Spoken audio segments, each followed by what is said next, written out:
আসসালামু আলাইকুম। মুশতাক বলছি অনেকদিন পর।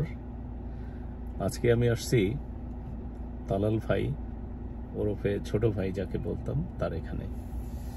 ইউজুয়ালি আমি এখানে আসি, সবসময় আসা হয়, আর আজকের আসাটা একটু ডিফারেন্ট। আজকে আসছি, উনি ষাটোর্ধ ভাই, বাংলাদেশি ভাই, সবসময় ফান করি বিভিন্নভাবে, তার সাথে দীর্ঘদিন ওঠা বসা করছি এখানে, অনেক ভাবে কথা বলছি, অনেক যোগ করছি, অনেক সময় অনেক কিছু বলছি। আজকে ওনাকে পিক করতে আসি এই কারণে যে ওনার জবটা চলে গেছে। এই গার্ডেনে 20 বছর উনি কাজ করছেন, এখানকার যে রুলার সেখানেই। ওনার বয়স অনুপাতে 5 ফুটের বয়স একটু বেশি আছে, দেশে যখন আসলেন বেশি আছে। তো আজকে ওনাকে পিক করতে আসছি, উনি চলে যাবেন একদম।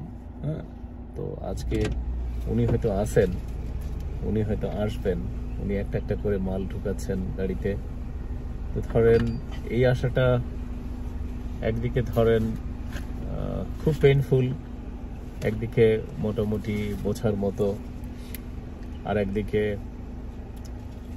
উনি দীর্ঘ 35-40 বছরের কাছাকাছি, 35-40-এর মাঝে হবে, এক্সাক্ট ফিগার উনার বললে উনি বলতে পারবে, এখানে বাস করছেন। মিডল ইস্টে থাকার এইটাই একটা কারণ যে ব্লু কালার যে ওয়ার্কার যারা এখানে থাকেন, একটা সময় তাদেরকে ফিরে যেতে হয়।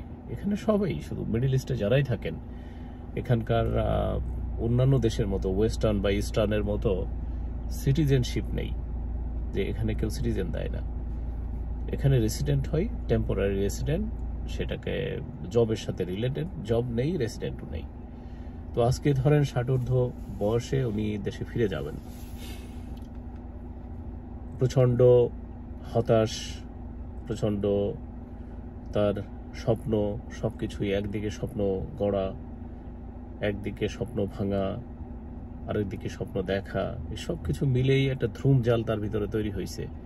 এই বয়সে ধরেন উনি যথেষ্ট সুস্থ আছেন, ইভেন উনি যদি কম্পেয়ার করি, আমার থেকে উনি সুস্থ আছেন। এইভাবে যদি বলি, তাহলে উনি এখনো অনেক কাজ করেন যেটা আমি পারি না, এটাই সত্য কথা। তো উনি তার মাঝে প্রচন্ড হতাশ আছেন যে উনি এখন দেশে যে কি করবেন।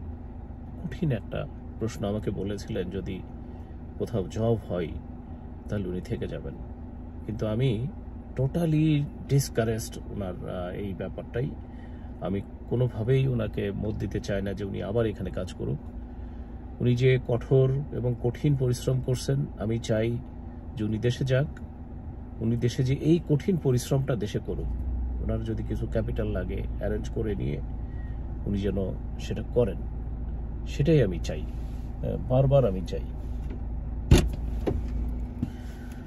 আমি চাই বারবার যে উনি দেশে যাক, উনি দেশে যে কঠিন পরিশ্রমটা করুক, কারণ ওনারা অ্যাডজাস্ট হতে একটু সময় লাগবে। বিদেশে যারা থাকে, যারা কর্মী, তারা কিন্তু যে অ্যাডজাস্ট খুব কম হতে পারে। ধরেন এখানে একটা ধরা বাঁধা লাইফ, কঠিন একটা সময় পার করছে, কিন্তু একটা নিয়ম শৃঙ্খলা ছিল।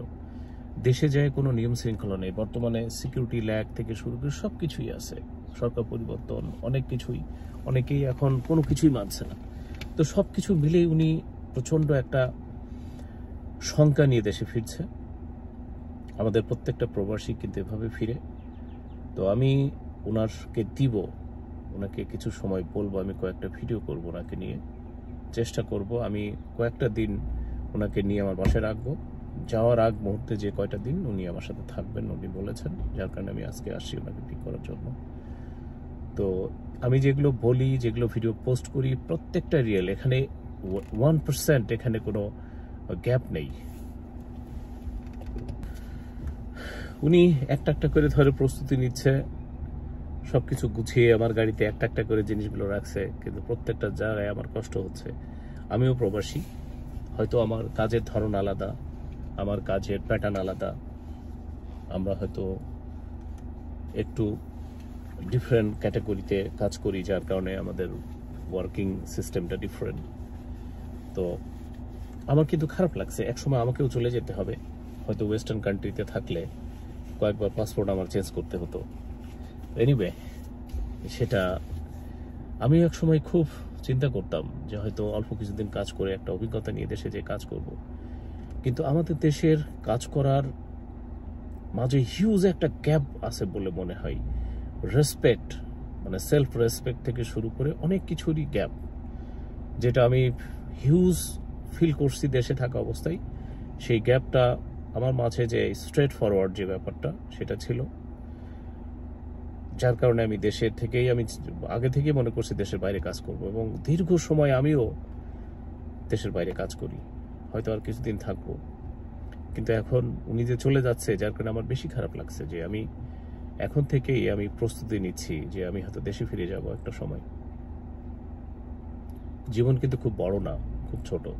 প্রত্যেকটা জায়গায় আপনি যদি একটু হিসাব করে একটু সাজিয়ে গুছিয়ে চলতে পারেন, দুমুঠো ভাত, দ্যাটস ইট, একটু ডাল, একটু কাঁচা লঙ্কা, এই তো। এর থেকে বেশি কিছু তো মানুষের চাওয়া থাকে না। আপনি কোটি কোটি টাকা ইনকাম করেন, আপনি কি 4 প্লেট ভাত খাবেন? ওই 1 প্লেটই ভাত খাবেন, 1 মুঠোই ভাত খাবেন, এর বেশি পাবেন না। তো অন্যের জিনিস নিয়ে বা এখানে প্রচুর ড্রিম করে এখানে না থাকাই ভালো। আমি দিব, প্রত্যেকটা ভিডিও দিব আপনাদের সাথে।